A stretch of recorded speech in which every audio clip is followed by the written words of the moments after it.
kasih Ketua, terima kasih banyak. Terima kasih Ledang.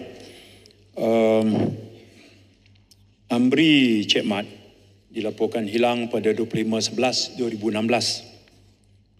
Manakala Ko Keng Ju dilaporkan hilang 13 Februari 2017. Menyusul laporan kehilangan itu, pihak polis telah membuka kertas siasatan di bawah Seksyen 365 Kanun Keseksaan berhubung mencolek dan melarikan seseorang dengan niat hendak mengurungnya secara surit dan salah. Bagi kes Amri Cik Mat, pihak polis telah mengambil keterangan percakapan dari 80 orang saksi dan ada seorang suspek Saiful Abzan bin Seni kerana tidak memberi kerjasama untuk hadir dalam inkuari Sohakam, maka waran tangkap telah dikeluarkan. Suspek juga telah disenarai hitam. Bagi kes Raymond Koh, polis juga telah membuka siasatan di bawah Seksyen 365 Kanun Keseksaan. 39 keterangan saksi telah diambil dan seorang daripada suspek iaitu Lam Chang Nam telah dituduh di bawah Seksyen 385 dan dibaca bersekali Seksyen 511 dan telah dihukum denda RM7,000 dan 18 bulan penjara. Dan Sini Pertua, kedua-dua kes ini telah dibuat siasatan awam oleh Sohakam pada 3 April 2019 yang laporan akhir siasatan awam dikeluarkan oleh Sohakam. Sebulan lepas itu, 8 Mei 2019, Jemaah Menteri pada masa itu buat keputusan arahkan Kementerian Dalam Negeri tubuhkan pasukan petugas khas untuk siasat laporan pendengaran siasatan awam. Sohakam buat pendengaran awam, keluar laporan, Jemaah Menteri arah KDN buat satu lagi pasukan petugas khas untuk siasat laporan Sohakam berhubung kehilangan Amri dan juga Raymond Koh. Baik, laporan pasukan petugas khas kemudiannya selesai pada 13 Mac 2020. Isteri Amri telah memohon supaya dia dapat memiliki laporan khas PPK ini. Dia mohon pada 16 Ogos 2021.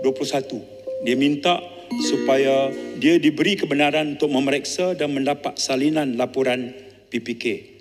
Ogos 2021. Baik. Mahkamah kemudiannya telah membenarkan permohonan isteri Amri ini untuk mendapatkan laporan PPK itu. Bila? 9 Mei 2023. Masa ini Kerajaan Madani sudah ditubuhkan. Saya kemudiannya mengemukakan kepada Jemaah Menteri yang kemudiannya bersetuju bahawa kerajaan tak perlu merayu keputusan mahkamah itu. Maksudnya isteri Amri diberi peluang untuk memiliki laporan. Fakta ini penting ya. Dia mohon 2021, kemudian mahkamah kata benarkan. Ya, kita boleh rayu kalau kita nak sembunyikan, kita tak. Dia nak laporan pasukan petugas khas melibatkan suami dia ada hak. Jadi Jemaah Menteri buat keputusan pada 17 Januari supaya kerajaan jangan merayu terhadap keputusan Mahkamah Tinggi. Dan isteri Amri kemudiannya telah menerima laporan dan kita sedar dia perlu memiliki laporan itu untuk tujuan dia melakukan proses undang-undang. Dan akhirnya pada 5 November baru-baru ini, Mahkamah telah membuat keputusan iaitu berasaskan kepada finding Mahkamah bahawa polis Diraja Malaysia telah gagal menjalankan siasatan yang sewajarnya.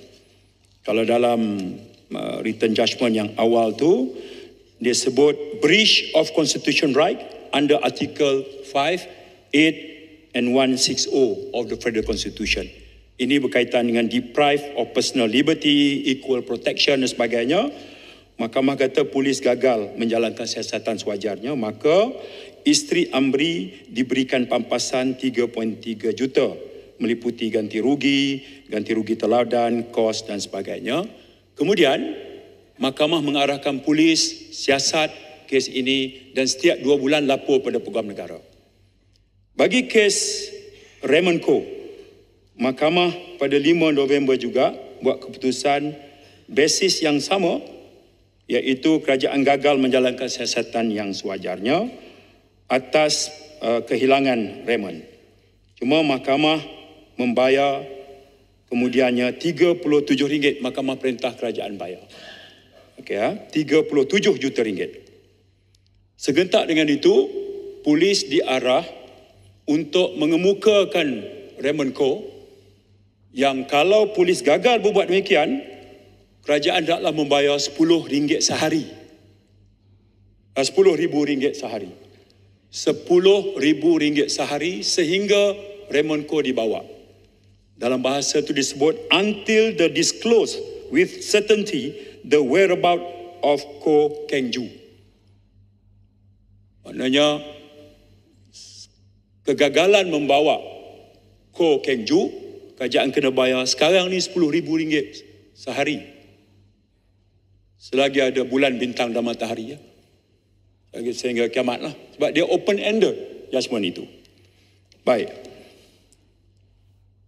Apa tindakan kita? Kerana arahan mahkamah itu ialah meminta polis untuk menyiasat. Kerajaan ini menghormati prinsip kedaulatan undang-undang. Kerajaan ini komited untuk mencari kebenaran dan menegakkan keadilan.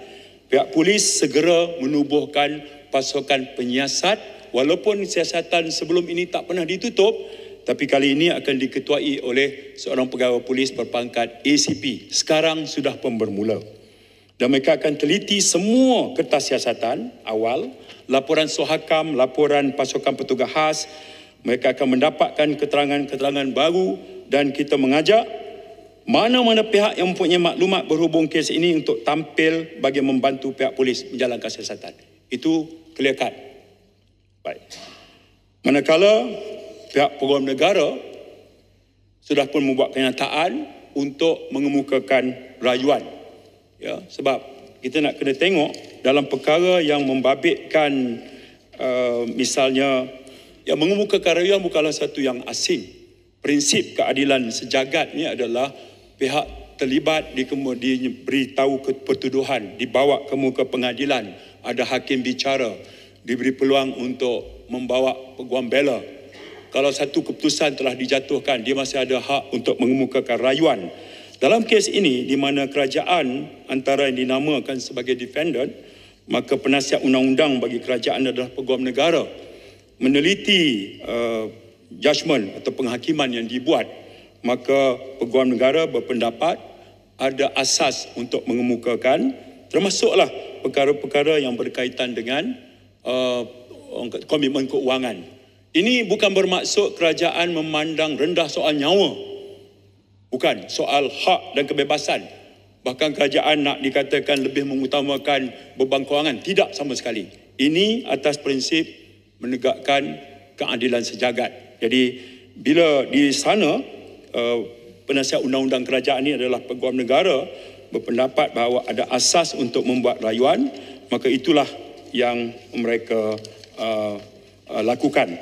Jadi Tan Sri Ketua, itu adalah perkara bagi memberi reaksi terhadap soalan rakan saya dari Ledang. Terima kasih.